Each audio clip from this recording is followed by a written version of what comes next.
quick question. Sorry. Who would Hugh Jackman play? I don't know. Who would you want him to play? Kyle? No, he's a little bit too old for Kyle now. He's too likable for Kyle. Efren? I guess, but I don't like Efren and I like Hugh Jackman. I want a singing version, a musical. Oh, I want a sure. Muppet version of True. this. I mean, a Muppet version of everything is the better version. So True. They do closer to the source material. yeah. And cheeses for the Mises.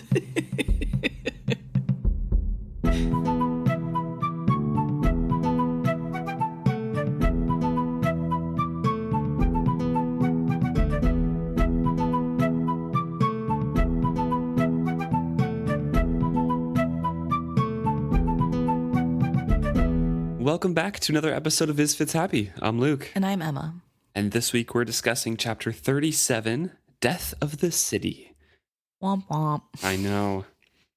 We switch over to Keffria's point of view, we get the kind of above the ground view of the quake. And this was actually a very big quake. Yeah. It sets her tree swaying in the breeze and she's kind of startled by everything.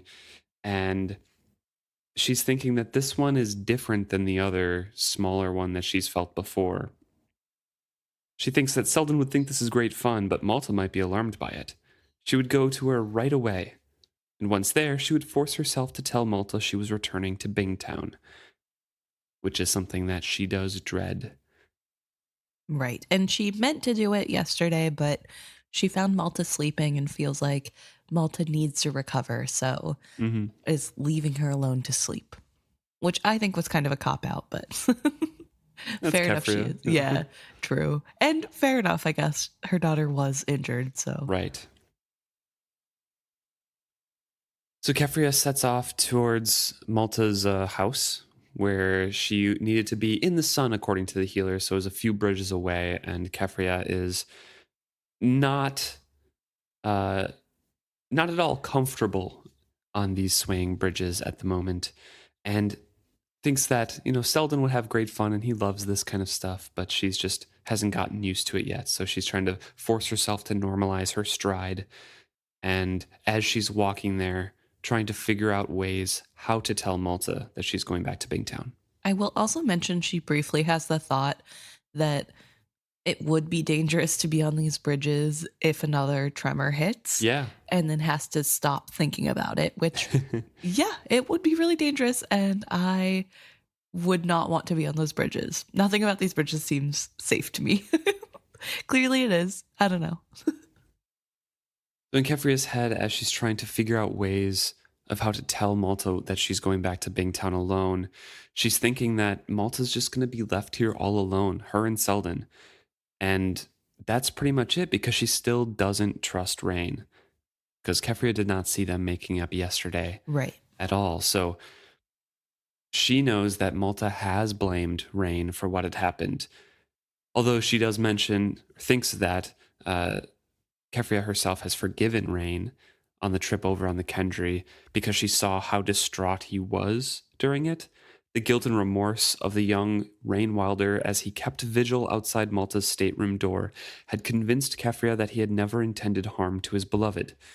Perhaps in time, Malta would see as much, but in the meantime, Keffria would be leaving her children to depend only on one another.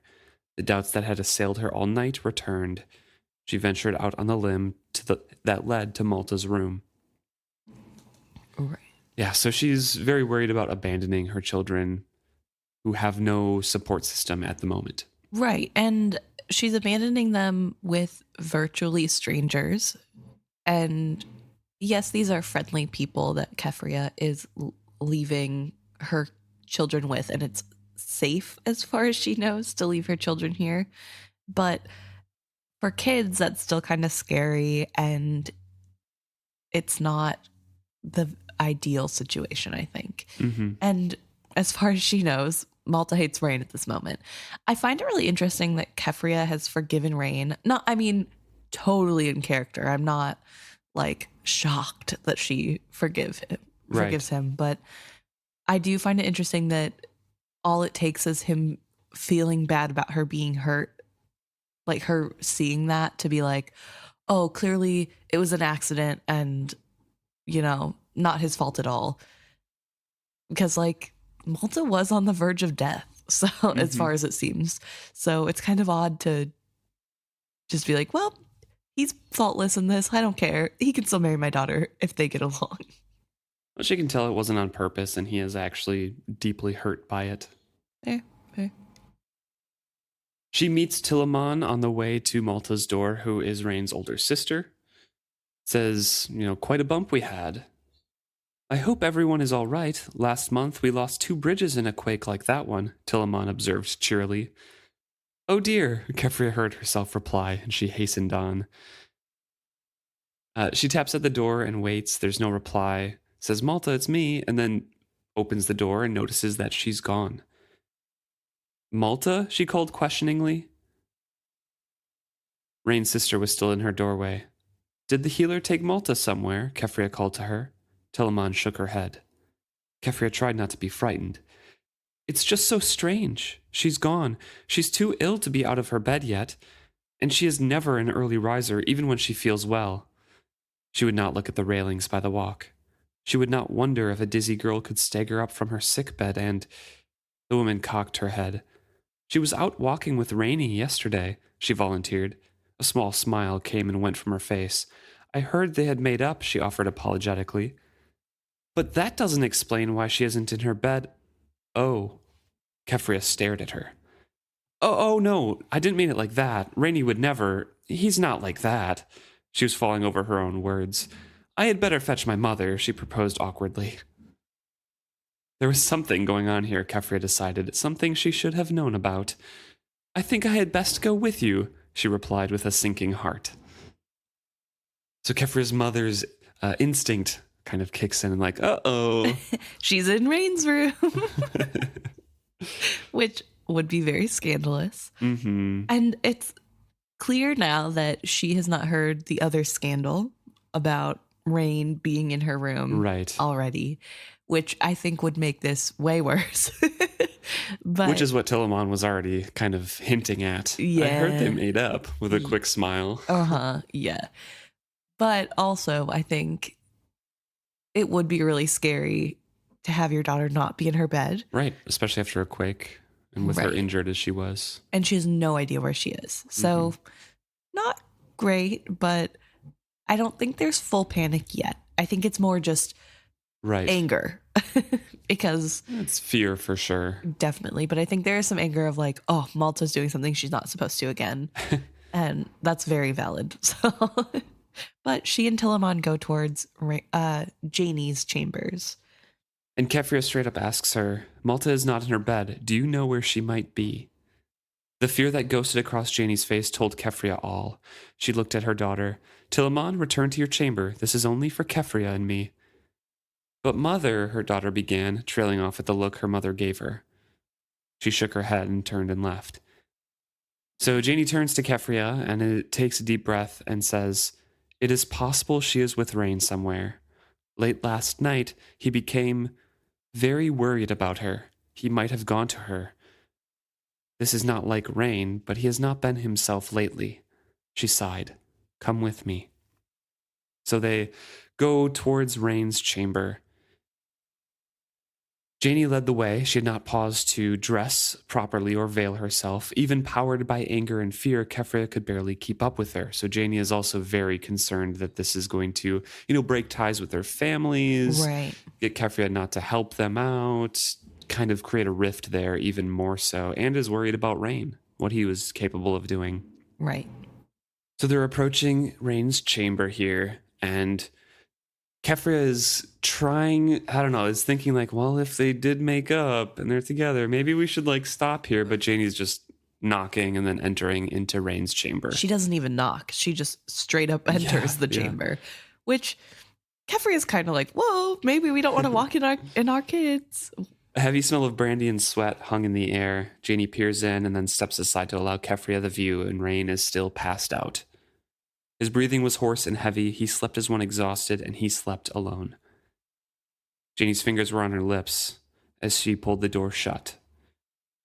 Keffria is holding her apology till they're free, but then immediately launches into it. Jani, I am so, she began, but the other woman turned to her quickly with a twisted smile. We both well know that we have cause to worry with those two. Reyn has come to this passion late in his life. Malta has been distanced with him since she arrived, yet I do not believe her heart is cold toward him. The sooner they come to an understanding, the easier it will be for all of us. But where could she be? She's too ill to be out and about alone. I share your concern. Let me send out some runners to see if anyone has seen her. Could she have gone off with Selden, perhaps? Perhaps. The last few weeks have brought them closer. I know he has been longing to show her the city. This behavior makes me wonder if I am wise to leave them here. I thought Malta was maturing, but for her to go off like this with no word at all. Jani halts and is like, okay, well, yeah, I'm worried about her too, but like, you gotta go. Yeah, basically. But before we get into that, I just want to pause here because, first of all, do you think Jani thought Malta was in Reyn's room? I think there's a possibility that she thought that. Okay. And we know, we find out the moment that Jani realizes the truth about where Malta is, and she is completely horror struck at that thought. Mm-hmm. So I don't think there's any way that she's thinking that Reyn was speaking the truth and like, oh, she's missing the city, but I won't tell her mother. I think it was like Reyn could have done something rash because he's not Ben himself. Right. Okay. No, yeah, that was, I guess, the next question I was going to ask. But I was going to say, it's kind of crazy that Jani's not putting two and two together. I know. Like, literally. Because Reyn is going crazy. Right. But also, then for another person to say she might be in the city feels like, maybe let's stop and think, maybe she is in the city. Like, maybe it's a weird coincidence and Reyn doesn't actually know that. Different city. They're talking about Trehaug. Oh, yeah, okay. Different city. Okay. Not the underground one.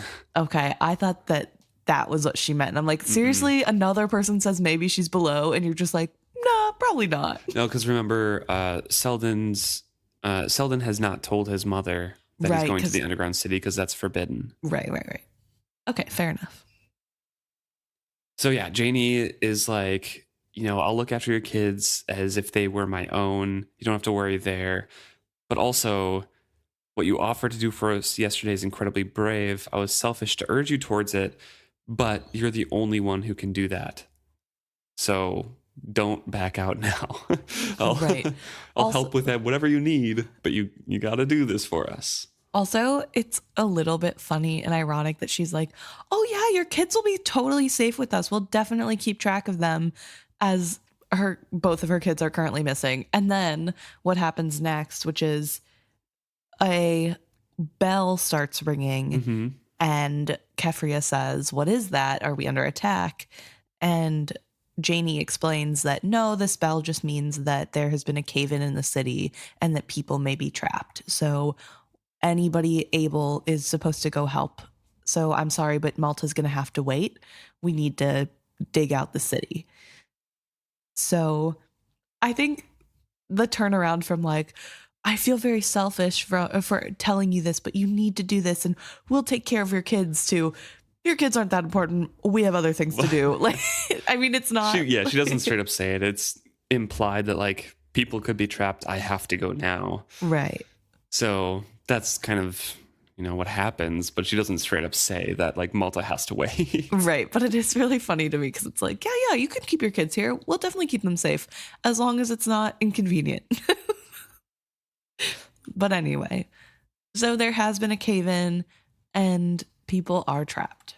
Yeah. And Keffria is looking as everyone is kind of swarming towards that city, the collapsed or underground and ancient city. And Keffria resolves that she would find Malta and Selden. They would go together to help wherever they could if Malta was up to it.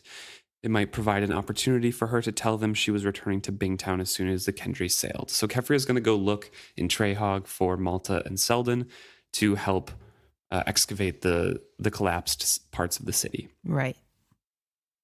We jump over to Malta as Keffria is looking for her above ground. Yes. And Malta is hitting dead end after dead end. Yeah, because as we left her, she was following the fleeing Elderlings through the city. She knows the ways out, and she says that to the satrap and Kekki as they're saying, like, do you know where you're going? Because they're hitting dead ends. But she's following the Elderlings who didn't have any dead ends to hit. Right. None of those passages were collapsed. So she replies, I do know the way. I know all the ways. All we have to do is find one that is not blocked. So she's desperately trying to find this way out. She has concluded long ago that Cosgo does not recognize her as Malta Vestrit, who he danced with. They consider her a servant at this point. And she doesn't blame him. She has a hard time too thinking of that Malta. Her memories of the ball and the accident seemed hazier and more distant than the memories of the city around her. Her life as Malta seemed the tale of a frivolous and spoiled girl. Even now, escape and survival did not drive her as hard as her need to find her brother and return with rods so they might free the dragon. She had to find a way out. Helping them was incidental. So we can really see the grip that this kind of compulsion has on her right now. She passes the theater, then abruptly turns back to the entrance to that vast chamber. The door gaped blackly in the wall. She held the wavering lantern high to see how it had fared. The once magnificent chamber had partially collapsed. Efforts had been made to remove the earth, but the great blocks of stone that had once supported the lofty ceiling had thwarted the diggers. She peered hopefully and decided it was worth a chance. This way, she said to those following her. Kekki's saying, like, oh, it's already collapsed. This is foolish. Why are we going this way? There's no way out there. And Malta's thinking it's easier to explain than just to argue. So she explains that the actors will have a way out and their dressing rooms and stuff in the back because they want to keep that illusion, right? So there is definitely a way out of the city in the back of the theater there.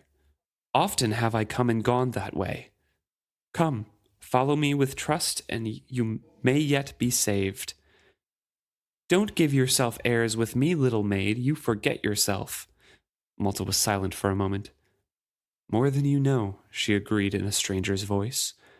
Whose words had those been? Whose diction? She did not know, and there was no time to trace a single memory. So the being flooded with memories is still affecting her deeply. She's struggling to hold on to Malta and why she would want to escape the city to begin with, besides just to get rods and open up the dragon chamber. Right. But she knows that this is a potential way out because she was one of the actors who was there. Right. She's part of the troupe. Mm-hmm. And it's so interesting. I think, again, this calls back to my earlier question of what is going on in these tunnels? Because surely a theater would not be would not be connected to a home. I mean, I guess maybe this is like a really extravagant hotel with a theater at the back, but are they currently in a mud-only tunnel that is not? I don't know. I just do not understand how this underground city works. And this makes me more confused. But they are going into this theater, and it is really interesting to see how Malta is interacting with the memories. And she is being very purposeful about calling them to her to use them to her advantage. But it's interesting to see how that plays off of her and like she becomes them and she's stopping to see how it fared. And I don't know, it's just almost as though those memories are looking through her eyes at the current state of things. It doesn't necessarily feel like those memories are dead, I guess. It feels like they have direct influence on the present as long as they have a channel. Yeah, and she even approaches the door in the back of the theater and tries to open it the old way by tracing the sigil in it. That doesn't work. She kicks it and it opens, but she tries from the memories that are infusing her to open it as if the city was still alive. Yeah. And the magic was still there. And this, like more than anything, the last couple pages, we didn't really touch on it last episode, but this, I think, is what I was feeling in terms of Malta's maturation at the beginning of the book, what I wanted to watch out for. Mm-hmm. Because this isn't necessarily Tintaglia's influence, although Tintaglia opened up the memories and kind of let them suffuse Malta. Right. But Malta is commanding, taking the lead, showing the way out, doing things decisively without complaint. And it feels like a completely different character. And yes, that is some natural growth in there. But these memories have really taken over Malta before she went to the ball, you know? Yeah. Completely different character now. And yeah, she went through trauma, sure. That can also change you and your perspective, but she's barely been conscious enough to think about that trauma and process it. So I don't know. I'll have to keep watching. And I know like the haze of these memories kind of clears when she does exit the city, as we'll see later on. But I'll have to keep my eyes open in the next couple chapters. Yeah. I think this is done in a really cool way, because it makes sense that somebody who has lived thousands of lives over centuries would be really calm and confident and in charge and not really care, I guess. You know what I mean? Like, yeah, she has all these memories to go off of. She's lived all these lives. Mm-hmm. And it's interesting to see the perspective of who Malta is just a spoiled, frivolous young girl in the sea of all these other memories. So it's interesting because I guess in some ways that's probably a little bit what she actually does think about what has happened to her. But yeah, I don't know. It is a good thing to mention that there's definitely a lot of maturity in this chapter, and it's maybe not all natural. yeah. Well, she leads them through the back, past, dressing rooms, a wig maker room, all these things that she's remembering. And she knows that the back door leads out to a veranda next to the river with small boats. Right. And I find this really interesting because she does mention she bets that the people excavating the city probably never even found this passageway, that they probably didn't even know this existed. And so she's, this part of the city has kind of been untouched by Elderlings going through. And there's even a drug den she mentions as they walk by one of the doors, which I thought was interesting. But yeah, I want to know. Did I miss that? Maybe. Hold on 1 second. Let me find it. The corridor ran on and on, past practice rooms, past the small shops of those who'd supported the artists of the theater. That had been a costumer's shop, and this door had gone to a fine little drug den. Oh. Here was the wig maker. There was the paint and paste artist shop. Gone, all gone, still and dead. This had been the beating heart of the city, for what art is greater than art that imitates life itself? Malta hurried past them, but inside her heart, the memories of 100 artists mourned their own demise. That was on the next page for me. That's why I wasn't seeing it. Okay. I was still talking about the previous one. I hadn't switched yet because I'm on an ebook and you have it all right in front of you. Yeah. Okay. That's where that was. Yeah. Nice. So I found that really interesting that there was a drug den there. But I also really I find that interesting that she has hundreds of memories mourning their own death. Do you think that means that this is similar to like when a witted partner dies and the memory stays on with their partner, like Fitz and Night Eyes? Or is it just that Malta feels as though she is those 100 artists and therefore the natural reaction is how they would think next, which is to mourn their own death? Yeah, I don't know. Maybe something like that. I don't really know. What do you think? I don't know. I think it goes back to the dragons and how they believe that they're just reborn over and over again. But we were talking about how, well, if you have the memories of all your past lives, of course it's going to feel like you're reborn, even if you're a new being. So I kind of feel like it's a little bit tied to that, where if you have the full memory of the life of somebody inside of you, you're going to know how they would feel about something. True. Because you know them as well as they knew themselves. Mm-hmm. But I do like the idea that potentially this elderling magic unknowingly left a little bit of them still in the city, and that they are kind of like the Rooster Crown, or they are like kind of somewhat cognizant when they have something to channel through. Right. Yeah, especially when their creed is what art is greater than art that imitates life itself. Like kind of like the stone dragons do, right? They're imitating the dragon's life. And if this theater is an imitation of life itself, all of these artists that are within her know that that's what they're doing. They're imitating Right. great things in life, and seeing that gone and dead and misused or unused is like, oh, well, everything's gone now. Typical theater kids. Yeah. Melodramatic. Mm-hmm. Yeah, so she knows that the quarter would end with some small boats, at least in the past, because some of the actors and singers kept stuff there for river trysts and the like. So the quarter ran on and on past all of these rooms, and when she finally saw daylight ahead, it was so pale and gray it seemed a cheat. The light strip was gone, but still there is some illumination on there. The blocks that made up the walls had lost their plaster and frescoes. They bowed in, and gleams of water edged down them. Stains on the wall showed Malta that this quarter had been flooded, and more than once. Whenever the river was swollen with the rains, it probably filled these tunnels.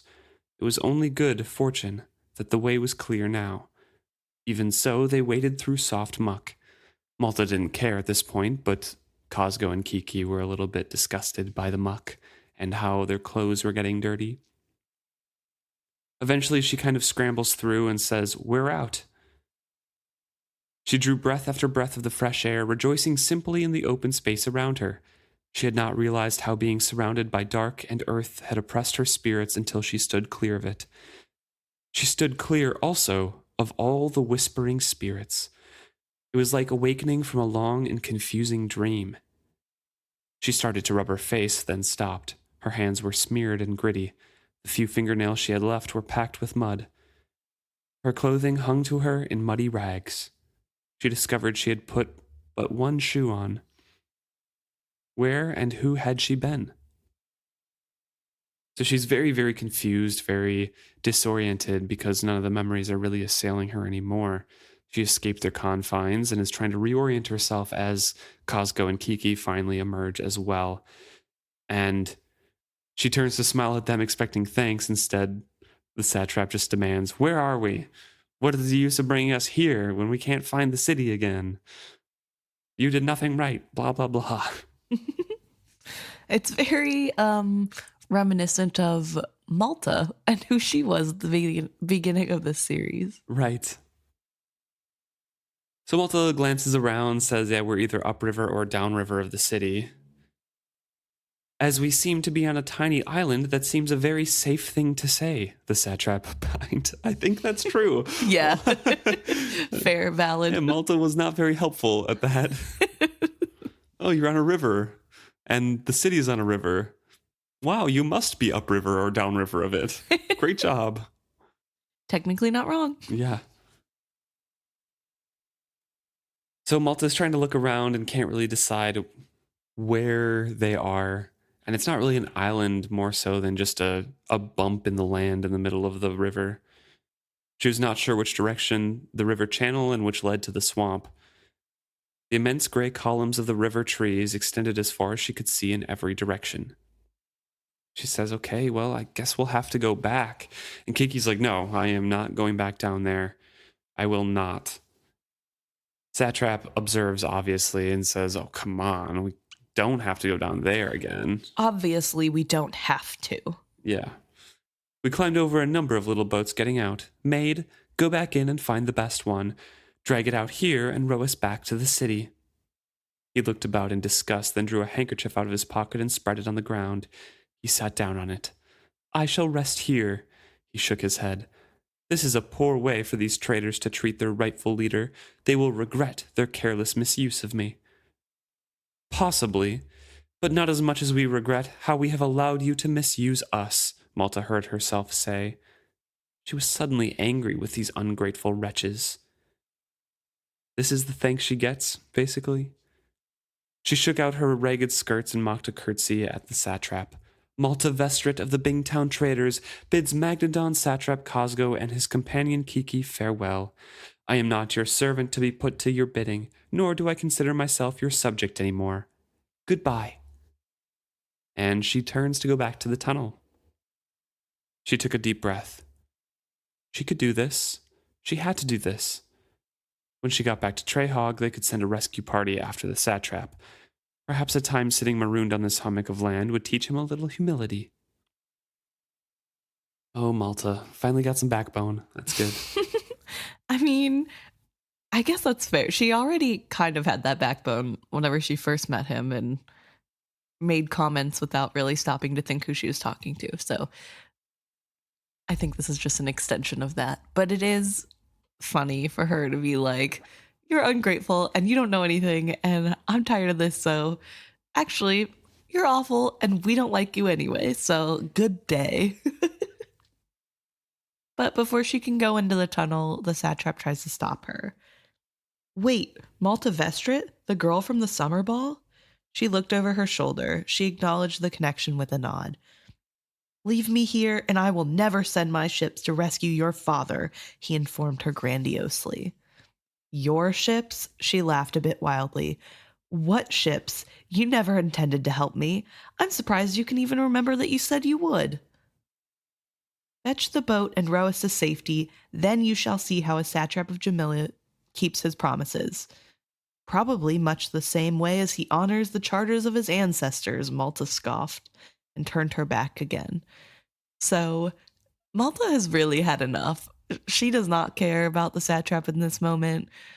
And she's like, kind of to his face saying, why would I trust you? Yeah. Like, what good is your word? You have no backbone, no standing, which is what companion Cirilla was trying to explain to him, that your word is everything to traders, right? Mm-hmm. Like, you being able to hold your word is the backbone of their society. And so in this moment, when he's trying to use his word as leverage, it doesn't work just because he's satrap. Yeah. Because he has no backing. There's nothing that he's ever done that never proved that he's good as his word. Yeah. So I found it really interesting that Malta is a traitor here. Yeah, this part of the chapter, she's definitely showing her traitor roots. Yes. So I don't know. I just really liked that.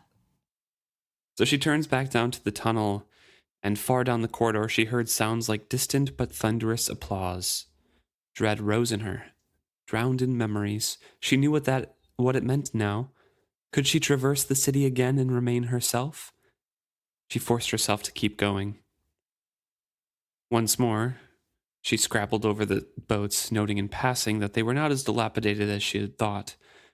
Some sort of hammered metal had been applied to the hulls. As she clambered over them, her hands came away powdered white where she had touched them. Far down the corridor, there was another roar of applause. She walked slowly toward it, but suddenly a cloud of dust wafted into her face. She coughed and choked for a moment. When she blinked, her eyes clear of grit, and looked down the corridor, she could see a mist of dust hanging in the air. She stared a moment longer, refusing to recognize what she instinctively knew.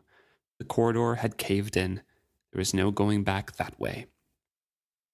So the distant roar of applause brought back the memories of being, drowned in the memories, but I think it was just the collapsing chambers that she was hearing.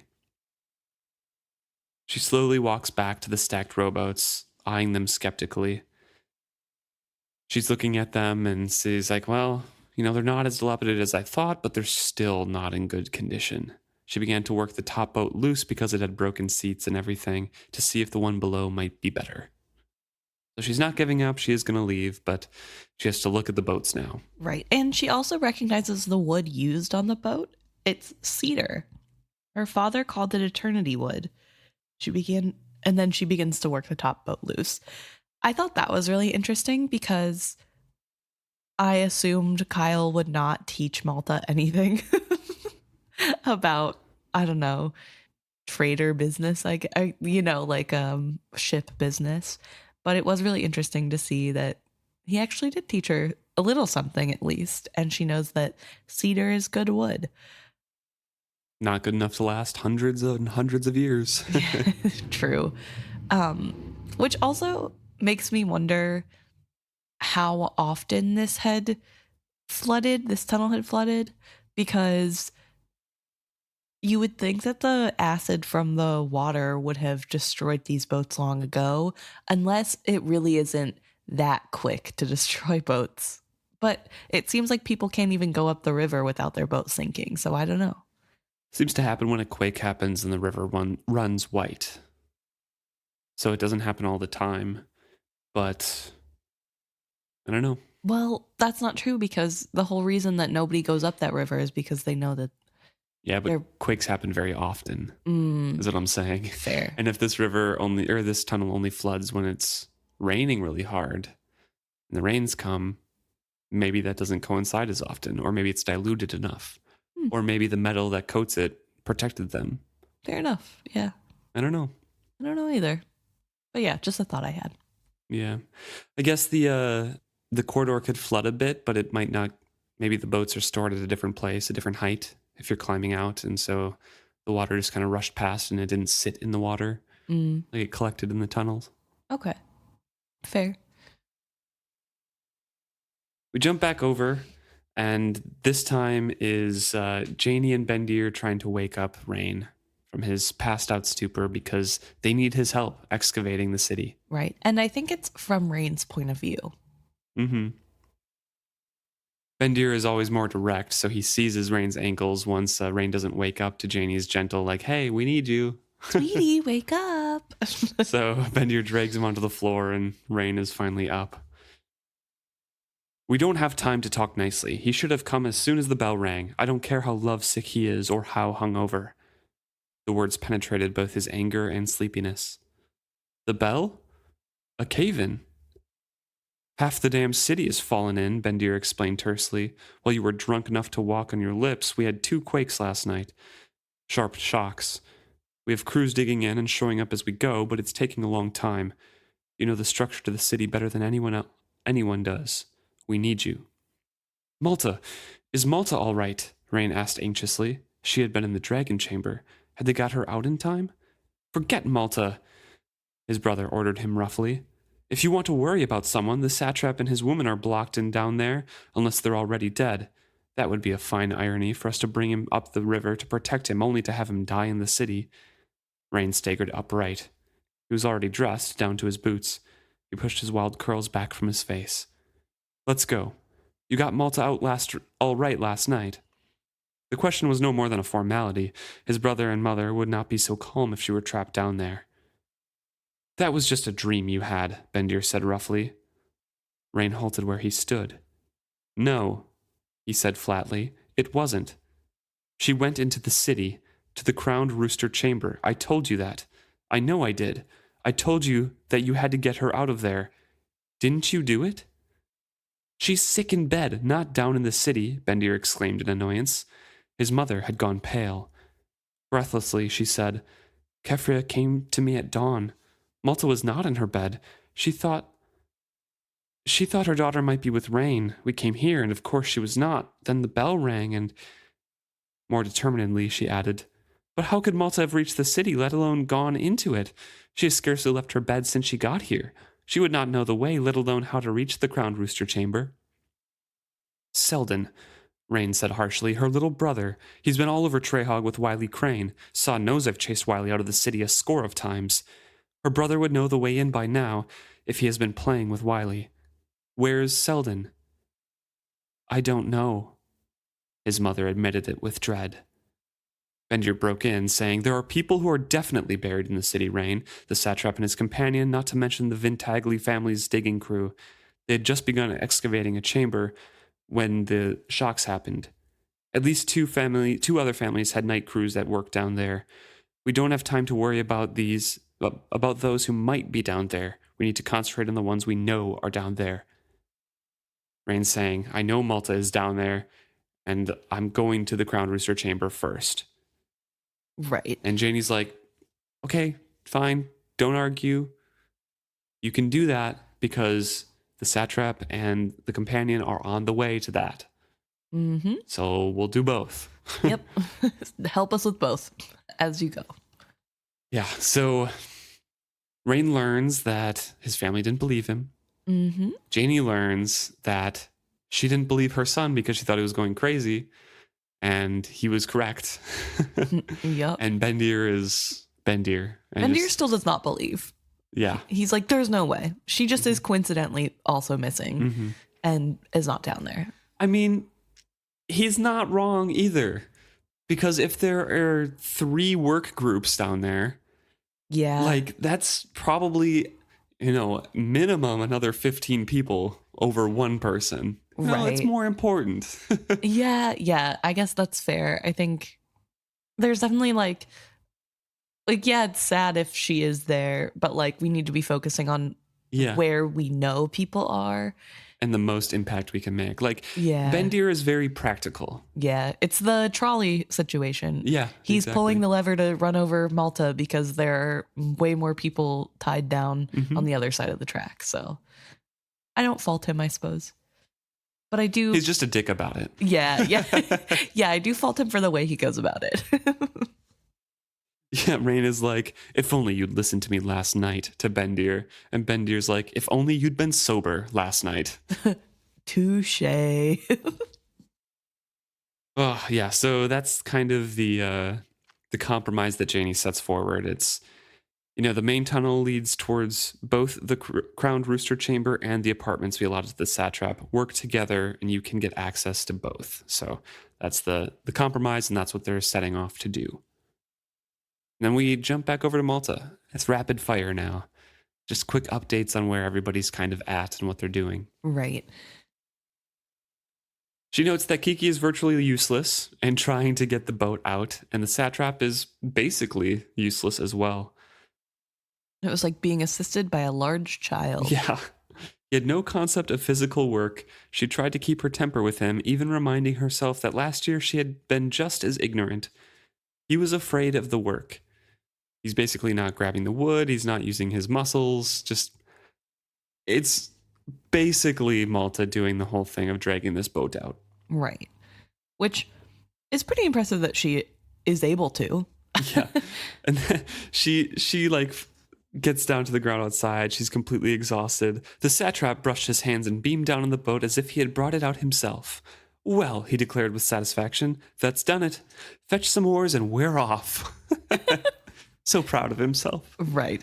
And it's so ridiculous because, first of all, I think it gets mentioned later by Malta, but first of all, why are you being so rude to the only person who can help you? Like, that's kind of wild to me. Because she's beneath him. Right. And he's the satrap. That's fair. He's like never had to understand that how you treat people has consequences. Right. But also just having no concept of like being too tired is insane. Like, okay, well, I'm not tired, so this is fine. You can keep going, keep doing work. Like, ugh, annoying. I can't believe Malta doesn't snap sooner. So she's like, shouldn't we see if the boat floats first before we get going, etc. And he's like, she looks fine to me. The boat looks fine. Let's just keep going. Malta has to lay some knowledge on him. Some trader, Bingtown trader knowledge about boats. Yeah. That wood does shrink and swell depending on if it's dry or in water. So they kind of need to leave it in a shallow pool at first just to see if it holds itself. And reinforms them, if they haven't heard already, that the Rain-Wild River does eat away boats and flesh if you're not careful. So they need to be very careful about this. If it doesn't float high and dry, we'll need to put something on the bottom to rest our feet on. Besides, I'm too exhausted to row anywhere just now, and we aren't sure where we are. If we wait until dusk, we may be able to see the lights of Trehaug through the trees. That would save us a lot of time and effort. Are you refusing to obey me? She met his gaze unflinchingly. Do you want to die on the river? She asked. He bridled at that. Do not dare to speak to me as if you were a companion. Perish the thought, Malta agreed with him. She wondered if anyone else had ever dared to disagree with him before. Yeah, I think, to be honest, the way she's talking to him is making him think of Cirilla, which is why he said, you dare to act like a companion. Mm-hmm. So I found that really interesting because I'm sure none of the other companions talk to him like that, just based off of what we've seen. Yeah, but based off of what Cirilla has said too. Yeah. And he's kind of surrounded himself with people who will just do what he says. Mm-hmm. But yeah, I found that, I don't know. So I really like that we have Malta just talking to him like a child and being like, are you dumb? Like, and he's like, don't pretend you're a companion. So she settles down to take a nap and rest and tells the satrap, well, if you're going to stay awake, make sure the boat doesn't float off as it's in a shallow pond right now, and maybe go find some oars or something. She wondered at her tone, and then as she lay down on the earth and closed her eyes, she identified it. That was how her grandmother had always spoken to her. She understood why now. She ached all over and the ground was hard. She slept. She's finally gaining some sympathy for Ronica now, just like, okay, you're going to act like a baby. I'm going to talk to you like you're a baby and you need simple things and you're too dumb to do anything. Why am I talking to him like this?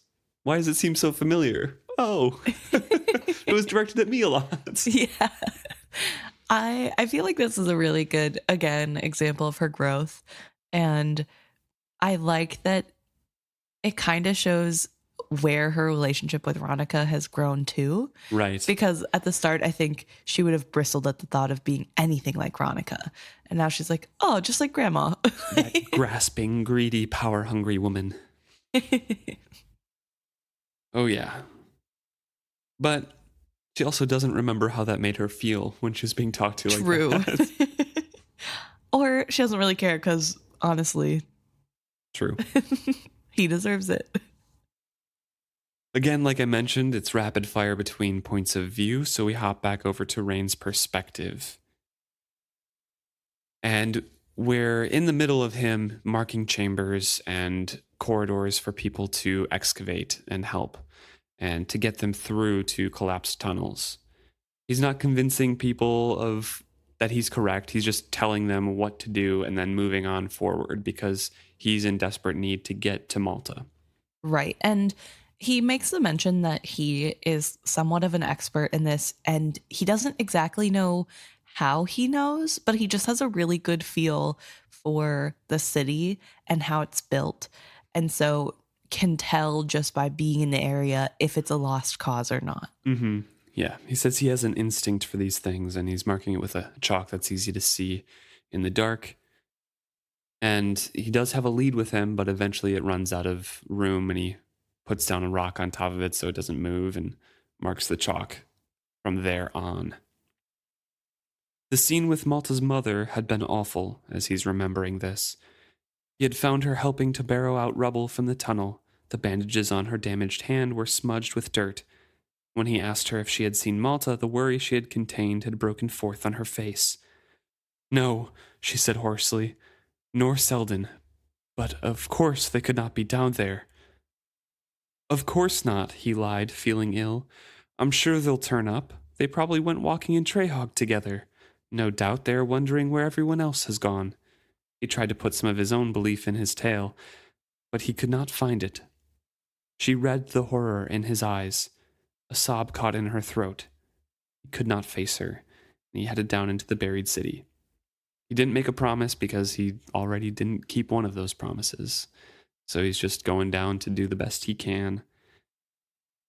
And despite all of that, as you mentioned, he moved with confidence throughout the collapsed city. He knew the strengths and weaknesses of it as he knew his own body. So, again, as you mentioned, he just seems to know things. He can direct diggers from one area to a next, and they can easily clear those sections that he directs them to. And eventually he finds his way forward and has another little tiff with his brother saying like, no, I'm working towards this. Remember? Like, that's what I'm Right. doing. Crowned Rooster Chamber. Once we reach there and rescue Malta, I'll work wherever else you put me. That is my priority.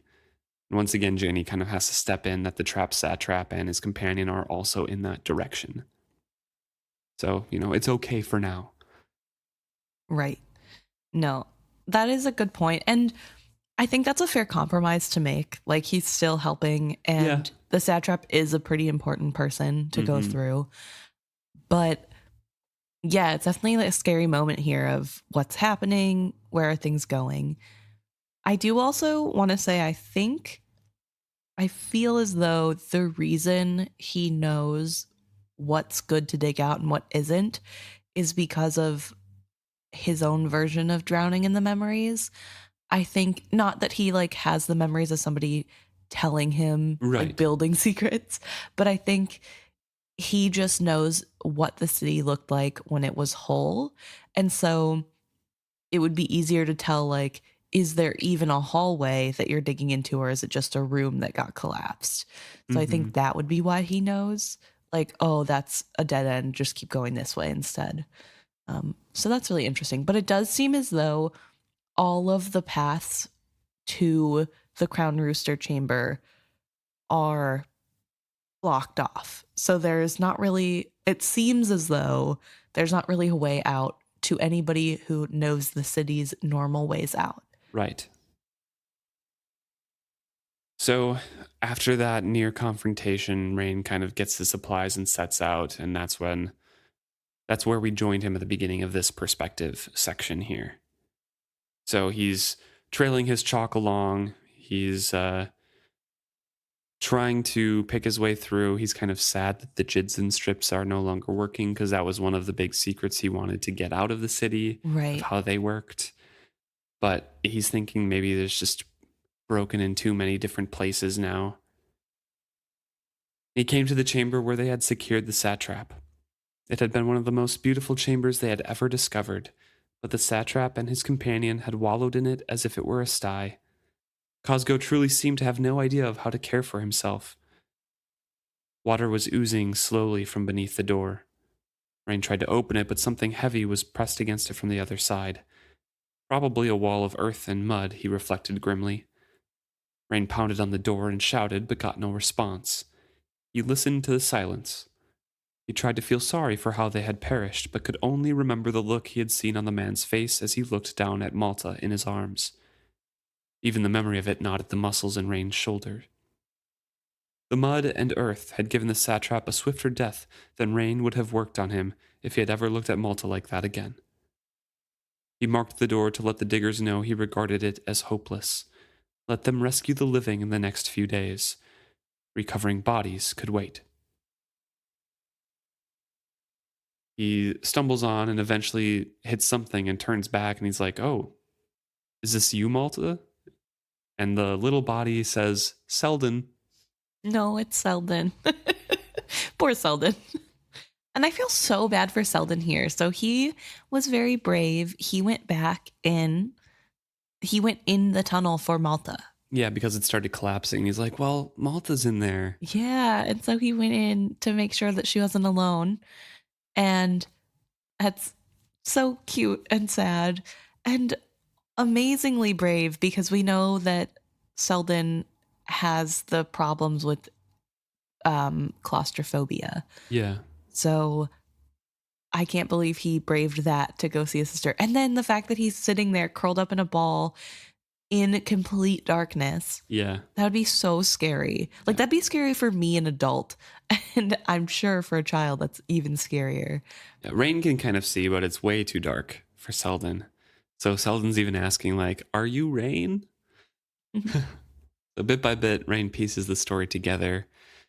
He gives him some water, lights a candle for him to give him a little bit more comfort and courage. And Selden is completely caked with dirt. Yes.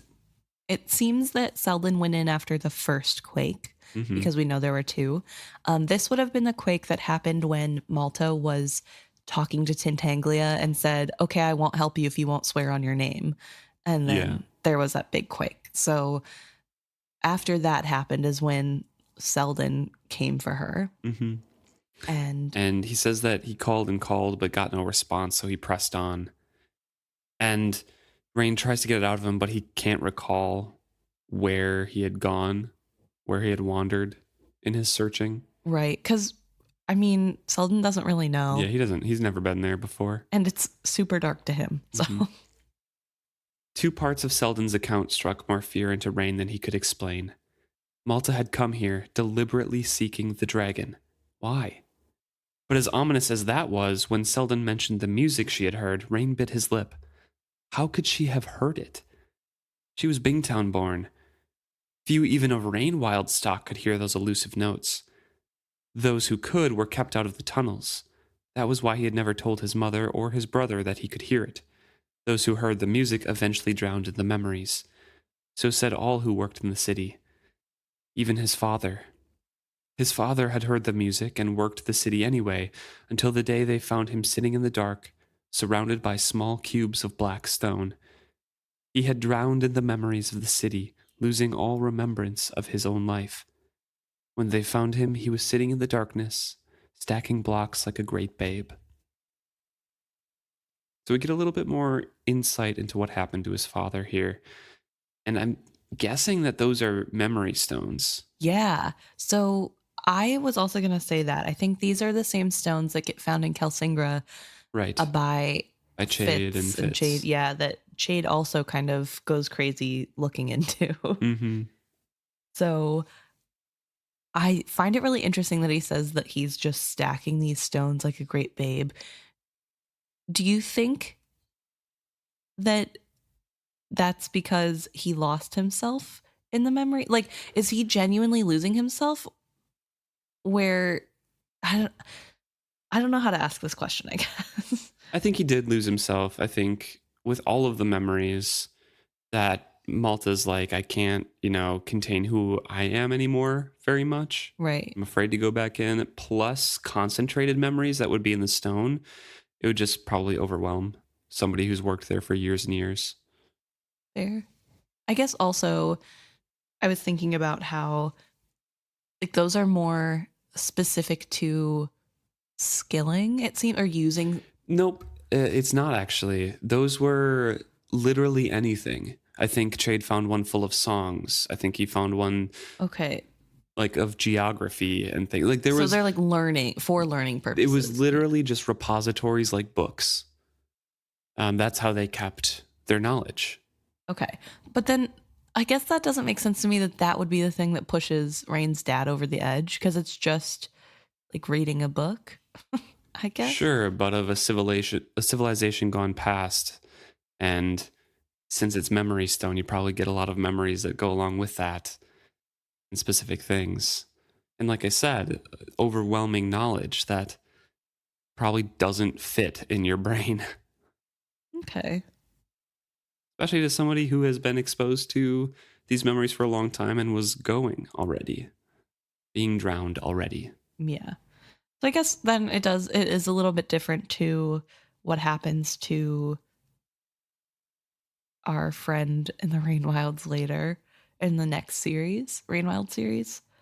Rapskull? Yes, Rapskull. Yeah, that one is a very unique thing. Yeah. So because he genuinely believes he's one person. Yeah, he and Timera go through like the story of that person's life. Right. Of each of their respective people's lives.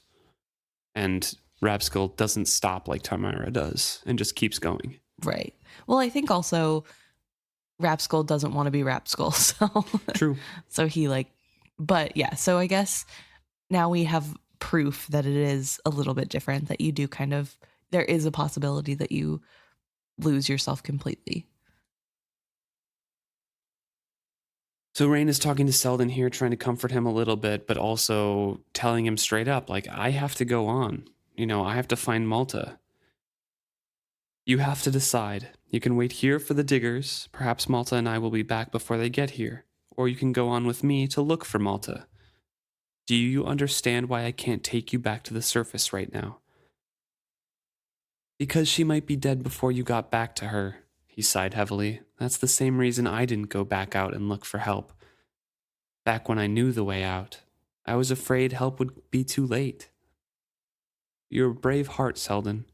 It doesn't mean you should have let it lead you here, but it's a brave heart nonetheless. Come on, let's go find your sister. They start to walk off, but eventually Reyn picks him up and puts him on his shoulders. Selden's still carrying the candle. And they're walking through this city, and Reyn is thinking about his city surrendering, how the earth was eating it, but now it's digesting it, how the quakes have finally broken through, and he doesn't think that any of these secrets are going to be revealed anymore because the city is truly dying now. He had long ago learned to guard against the memories and the talking and the laughing in a bygone day, and guard against being too aware of them, so he's setting to humming. He's trying to give Selden courage and ignore the creaking of like the timbers and the walls and, the dangerous noises of a cave-in, but also to help himself ignore the memories talking to him. Right. Yeah. And there is a desire to go into them to learn what they know. Mm-hmm. But especially today, because to Reyn, they seem to be pleading, remember us, as if they knew that they were dying. Right. And then there's also the fact that he is able to resist this mostly because of Malta. Yeah. Which is giving him purpose. Yeah. He says before it was a lot harder because he didn't really have purpose. But after meeting Malta, it's easier to come back to himself because he knew that he had to come back to see Malta. And I find that aspect interesting as well, that it is kind of deciding to be yourself versus all of the other memories that you could go down. Mm-hmm. And also, I'm wondering if the memories seeming to scream, remember us, is because Malta set the setting to last day that they were alive when she was trying to find the exit. Turned the dial and found the channel. Yeah. And so now that's the memory that's playing today. But I don't know. I guess it could just be.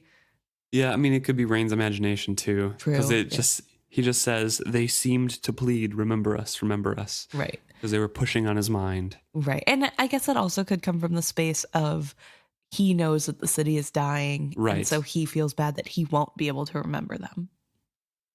They finally come upon the Crowned Rooster Chamber door, which is ajar slightly. He notices that it was forced open by the quake or anything, so he knows that the chamber could be dangerous.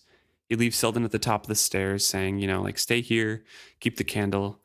I'm going to go down there.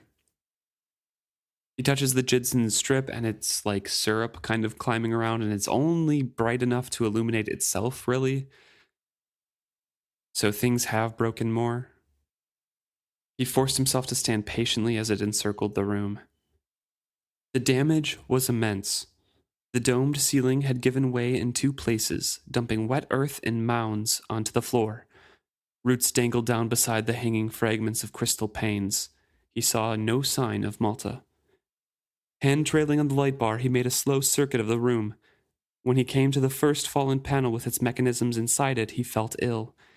Here was what he had known must exist. He had searched for it for so long, only to have the random violence of the quake reveal it. When he reached the second panel, he scowled. He lit another candle for himself to confirm what he already knew. Human hands had dug out the packed earth from around these mechanisms.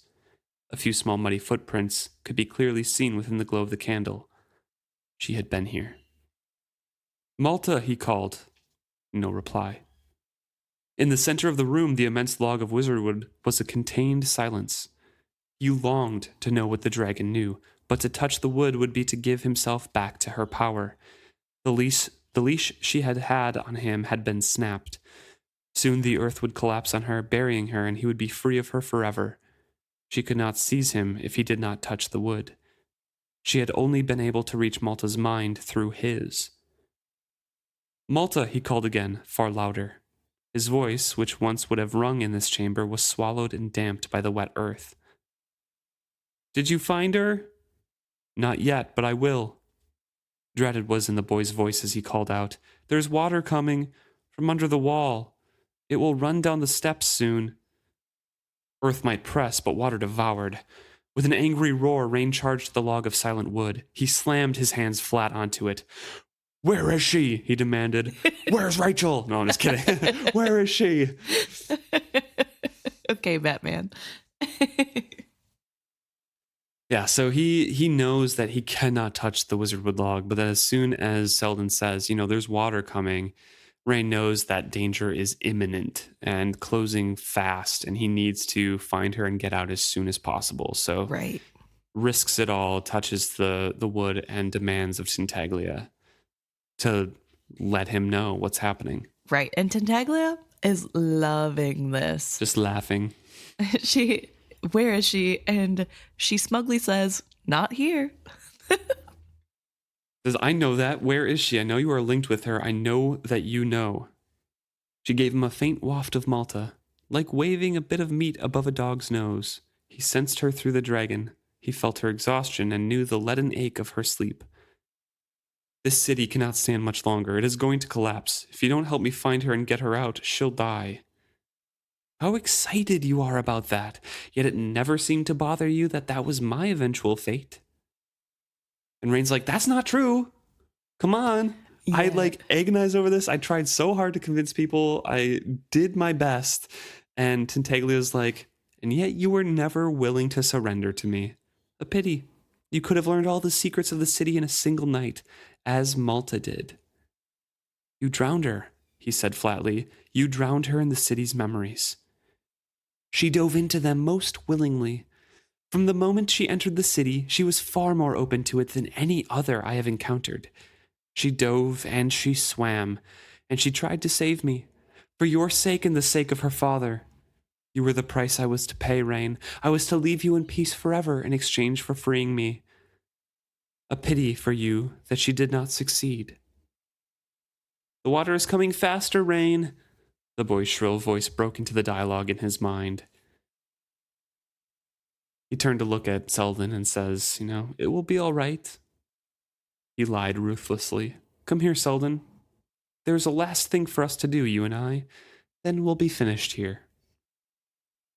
Wherever Malta slept in the city, she slept her last sleep. The sheeting water told him all.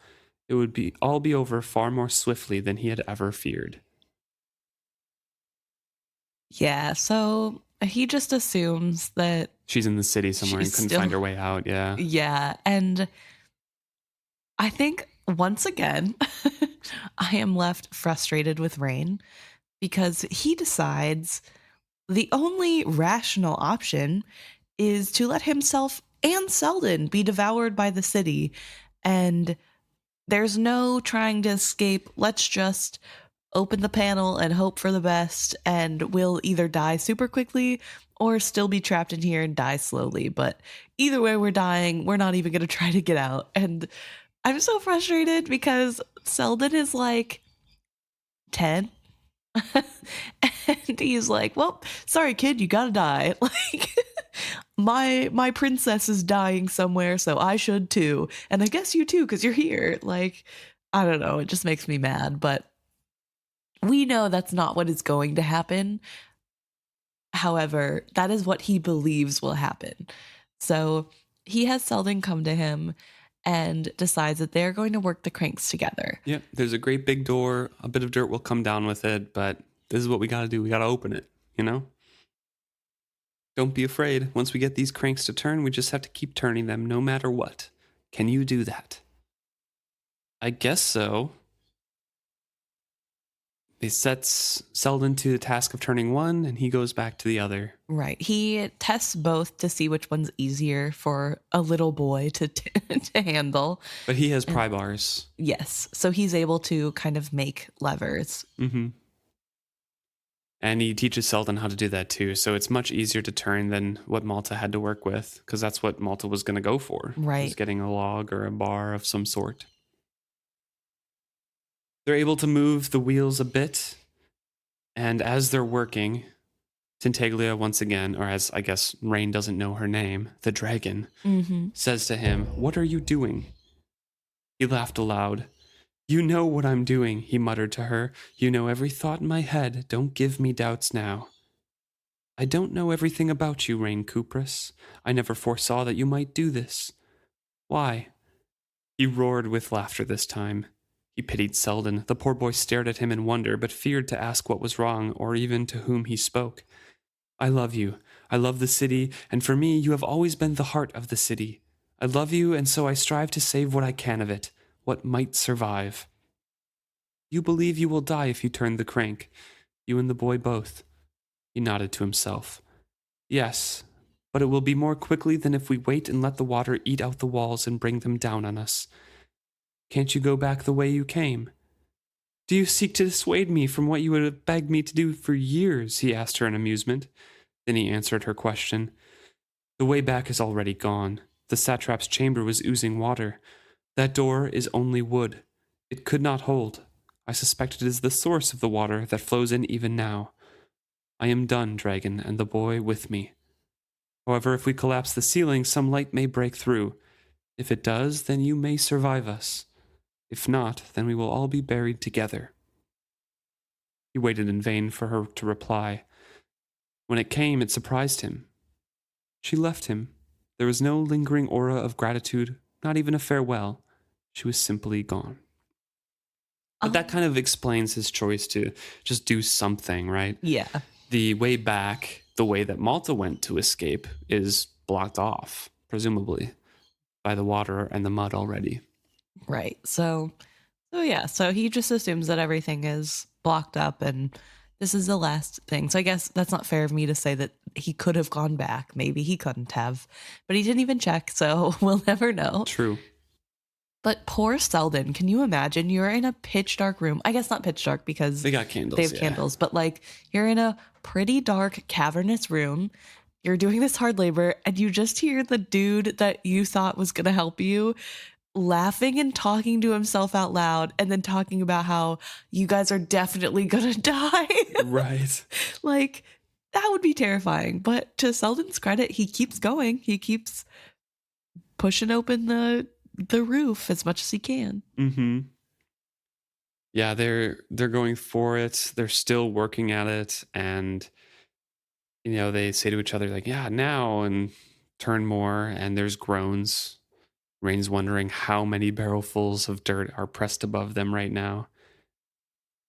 How could he even imagine that he could open it, let alone that the earth would break in and light shine through? It was ridiculous. Move the bar up another spoke. Lean on it. Cruelly, the light bar suddenly sprang to life, illuminating the final destruction of the city. It lit up the spreading cracks across the murals and the gleaming water on the floor. For the first and last time of his life, Reyn got a fleeting glimpse of the true beauty of the room. He stared up in awe. As he looked, something cracked sharply, not in the door, but up overhead. Crystal shards of one of the great windows of the dome fell like great icicles. They shattered to dust on the floor of the chamber. A trickling of soil followed them, nothing more. Keep going, lad. And they're in unison, moving their bars more and turning the cranks more. And suddenly, on Reyn's side of the door, there was a tremendous series of pops. Instinct sent him diving for Selden and covering up Selden, but the edge of the door bowed in, a great vertical crack that reached from the floor to the top of the door. Suddenly the sagging and splitting spread from there. Like the shell of a dropped egg, the crack spread out across the dome above. There was no place to escape the bombardment, as the ceiling randomly surrendered to the weight of earth atop it. Reyn is clutching Selden to him, and hoping, beyond hope, that his paltry body might save him from some of the falling chunks. The boy clung to him, too frightened to scream. One great intact panel of ceiling fell with a crash. It landed against the wizard wood log and leaned there. Selden wriggled loose from his grip. Under there! We should get under there! And before he could grab at him, Selden dashes across to hide underneath that little tented area. And Reyn is roaring at him like, the water will just gonna drown us under there, but he's also chasing after Selden. Right, and that's where we leave them. Yeah. The light bar failed. They plunged into darkness as the ceiling came down with a roar. Selden had the right idea. He did. We jump back over to Malta once again, and for the last time in this chapter. Before we move on to Malta, why do you think the room finally lit up to full capacity one last time? I don't know. I'm not sure. Maybe something broke in the right spot to fix. Yeah. Broken circuit, something connected finally. I'm not sure. Yeah. But either way, back in darkness. So now we're at Malta, who is being nudged awake, and she thinks it's Selden. Yeah, and then she wakens up to her reality, and the satrap's like, I see the lights of the city. We got to get up. Kick me again, and you'll see the lights with your eyes shut, she snapped at him. He actually stepped back from the threat. It was evening, but not quite dark yet for the stars to come through, and there are some lights out in the distance. They knew where to go now, but it seemed very far away. She stood slowly, easing her body to her feet. Everything hurt. Did you find any oars? She asked the satrap. I am not a servant, he pointed out coldly.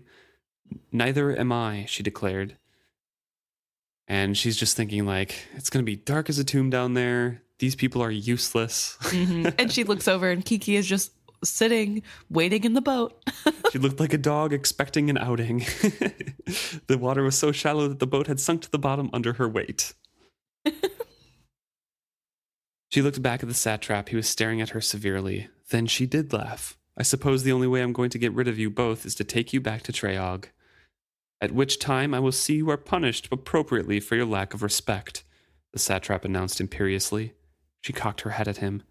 Is that supposed to make me eager to take you back?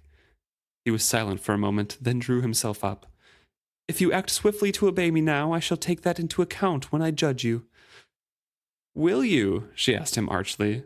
Then she suddenly wearied of the game and went back down to find some oar. Or something. Right. Which, I love it. It's so funny. First of all, the fact that she threatened to knock out the satrap because he was being rude to her and like woke her up in a rude way. So funny. Second of all, the fact that she's like pointing out how dumb he is to be like, I'm going to punish you as soon as you take me back. It's like, okay, maybe I should leave you here then. Like, why? Right. Are you dumb? Like, she doesn't find any oars down there, unfortunately, but she does pull some planks loose of the cedar wood that she can use to pull the boat down towards the lights that they see. Once there, she would have to confess all of her foolishness. She would not think about that, not just yet. Still a kid, kind of like, oh gosh, I'm in trouble. Right. But she decides to go. It's going to be a lot of hard work. And she decides to go, but as she's leaving, she feels like she's forgetting something. Yeah.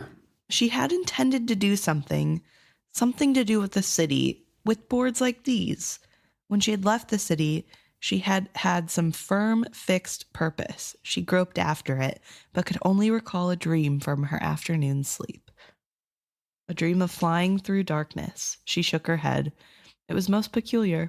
It was not that she could not remember. The problem was that she remembered so much. She could not sort out what parts belonged to her. From the time she entered the buried city, few of her actions seemed like something she would do. Mm-hmm. So she has kind of been released from Tintaglia's hold on her in a weird way. Either that or enough time has passed or her falling asleep kind of lifted the urgency out of that compulsion, or Tintaglia, if she was continuing it, knows that the chamber has collapsed and there's no reason to do it anymore. Or it could be that Reyn is doing it now, so there's no need to continue to push Malta on. True.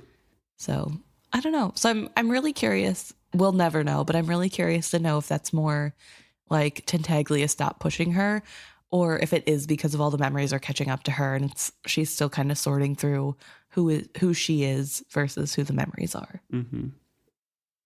As she goes back up to the surface, the satrap and Kekki are sitting in the boat ready, and she has to tell them to get out and push it to deeper water and then climb back in, kind of schooling them in how boats work a little bit more.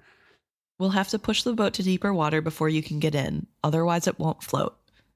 Can't you just row us to deeper water? Kekki asked plaintively. No, I can't. The boat has to be floating before we can row it. And she waited for them to disembark. Malta reflected that she had never paused to think how much she knew simply by virtue of her upbringing. There was a lot to be said, after all, for being a trader's daughter.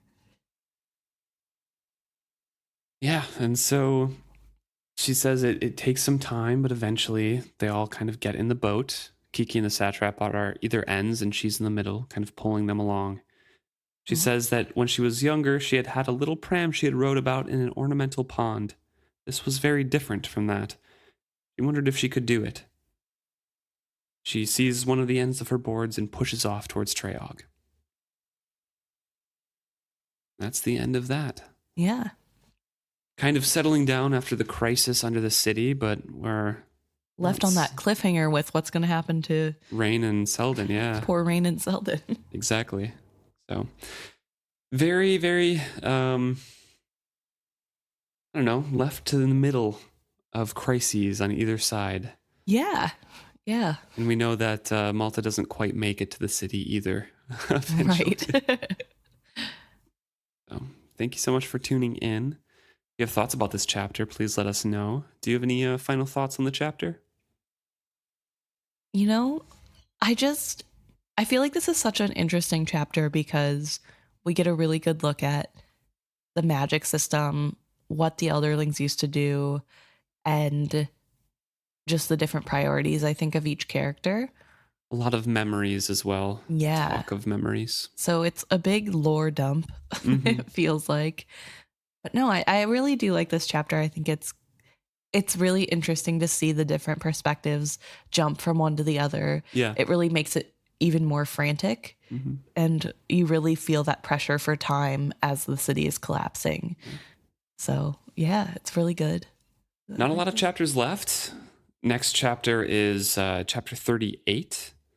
And we don't have much beyond that. Yeah, It's there's up to 40 total. Right? Yeah, and 40 is the epilogue because it has epilogue and then chapter 40. So, man, 3 chapters left and they're pretty short. Woo. We're almost done with this book. Finally. Thank you so much for tuning in and listening this whole way through.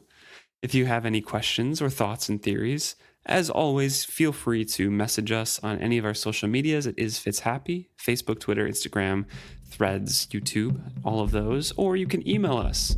It is fitzhappy@gmail.com. Thank you so much for tuning in. We look forward to hearing from you guys next week.